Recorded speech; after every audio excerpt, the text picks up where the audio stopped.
Global পয়েন্টের সঙ্গে আপনাদেরকে আবারও স্বাগত জানাচ্ছি, যেখানে আমরা আপনাদের জন্য তুলে ধরছি যাচাইকৃত ও নির্ভরযোগ্য আন্তর্জাতিক সংবাদ।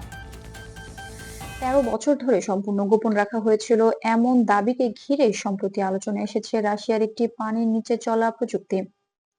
বিভিন্ন প্রতিবেদনে বলা হচ্ছে, রাশিয়া তাদের উন্নত সামুদ্রিক প্রযুক্তির অংশ হিসেবে একটি বিশেষ নৌ সক্ষমতা যুক্তরাষ্ট্রের কাছাকাছি সামুদ্রিক অঞ্চলে পাঠিয়েছে, যাকে কেউ কেউ অনানুষ্ঠানিকভাবে আমেরিকান সাগর বলে উল্লেখ করছে। এই খবর প্রকাশের পর আন্তর্জাতিক অঙ্গনে কৌতূহল ও আলোচনা বেড়েছে।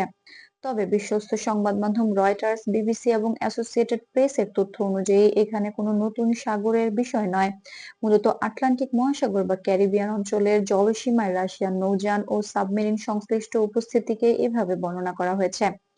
বিশ্লেষকদের মতে, রাশিয়ার পানির নিচে চলা এই প্রযুক্তি পুরোপুরি অজানা কিছু নয়, বরং এটি দীর্ঘদিন ধরে উন্নয়ন ও আধুনিকায়নের মধ্য দিয়ে আসা নৌ প্রকল্পগুলোর একটি অংশ। 13 বছর সম্পূর্ণ গোপন রাখা হয়েছিল এমন দাবির স্বাধীন ও যাচাইকৃত প্রমাণ এখনো পাওয়া যায়নি। ন্যাটো ও পশ্চিমা দেশগুলো দীর্ঘ সময় ধরে রাশিয়ার সামুদ্রিক কার্যক্রম পর্যবেক্ষণ করে আসছে। আন্তর্জাতিক নিরাপত্তা বিশ্লেষকরা বলছেন, রাশিয়ার এই ধরনের নৌ উপস্থিতি মূলত তাদের সামুদ্রিক সক্ষমতা প্রদর্শনের অংশ। এতে আধুনিক সাম্প্রতিক প্রযুক্তির ব্যবহার ও নজরদারি ব্যবস্থার গুরুত্ব নতুন করে সামনে এসেছে। তবে এখন পর্যন্ত কোনো পক্ষ থেকেই এটিকে তাৎক্ষণিক বড় ধরনের হুমকি হিসেবে চিহ্নিত করা হয়নি। যুক্তরাষ্ট্রের পক্ষ থেকেও সরাসরি কোনো কড়া মন্তব্য আসেনি। মার্কিন নৌবাহিনী জানিয়েছে, তারা নিয়মিতভাবে এ ধরনের গতিবিধি পর্যবেক্ষণ করে থাকে।